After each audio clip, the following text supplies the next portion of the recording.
At that point, I'm like, nope, I'm out. I have to drag my dog back to the truck. She was very well trained on a leash and never needed to be told twice, but she was pulling very hard. She wanted to take down whatever in the world was charging at us. As the sounds are getting louder and the light is getting brighter, in a near panic, I pick up my dog, throw it into the truck, jump in, slam the door shut, and hit the locks. Hello. The next story will be about a truck driver and his experience. It is said that it is very difficult to scare a truck driver because they have seen a lot of things in the night and throughout the whole country. This is one of those stories. A truck driver that had barely started driving. Be aware that this might happen to you next time you drive alone in the night.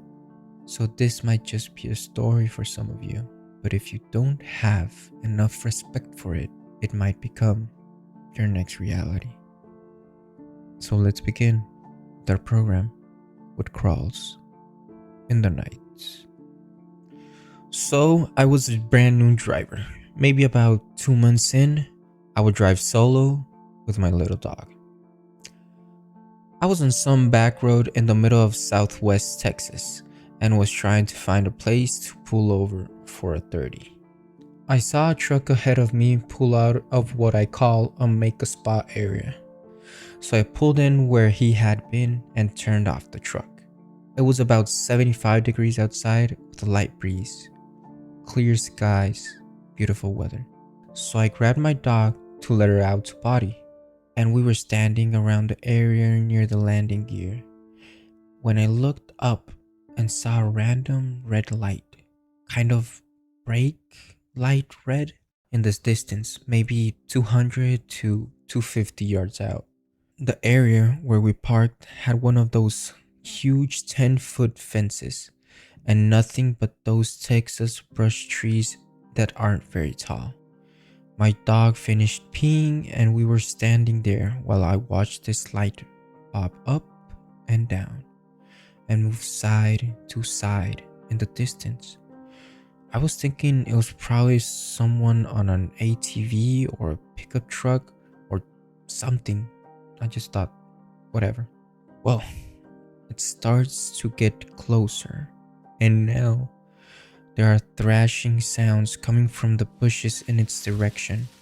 Now my dog, Zoe, at the time was a very sweet border collie. Wouldn't hurt a fly.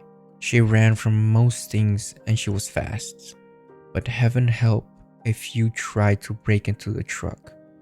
Regardless, she's standing there watching this red light bob up and down. And I noticed all of her hackles are raised. Then I started hearing that low, nasty growl.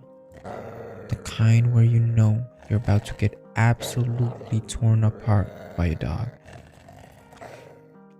The lights are coming closer now. The sounds are getting louder, but it's not an ATV height.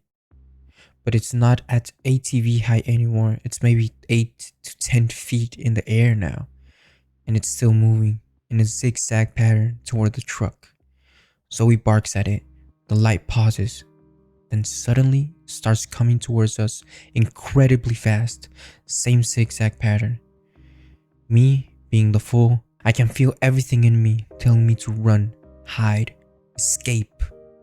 But it's just some jerk in the middle of the Texas wilderness playing army games or poaching, right? So I yell out, "I'm armed. Don't come any closer. Who's there?" And so on.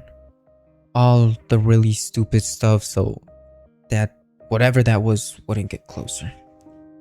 But it didn't work. It just keeps coming closer and closer. At that point, I'm like, nope, I'm out. I have to drag my dog back to the truck. She was very well trained on a leash and never needed to be told twice, but she was pulling very hard. She wanted to take down whatever in the world was charging at us. As the sounds are getting louder and the light is getting brighter, in a near panic, I pick up my dog, throw it into the truck, jump in, slam the door shut, and hit the locks. Just in time for something. A large black shadow with red lights on the front of it. It sailed over the 10-foot fence and slammed into the side of my truck. I wanted nothing to do with that. I violated my laws and didn't even put on my seatbelt. Grinding gears? Absolutely. We hit 65 miles per hour very quickly. A few miles down the road, I found a tiny gas station in a one stoplight town that had just enough room for a truck to park so I could take my 30.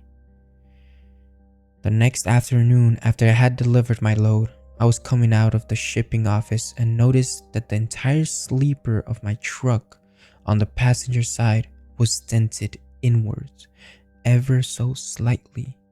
I've never found that road, never found the pull-off. I didn't even remember which road it was. But it was one of the strangest things that I've ever encountered. But I remember the feeling, like something saw me and almost reached me. Well, guys, this was the story for today. I love these truck driving stories or any type of driving stories. I just love them. It just makes me kind of fear driving at night, but they're pretty good.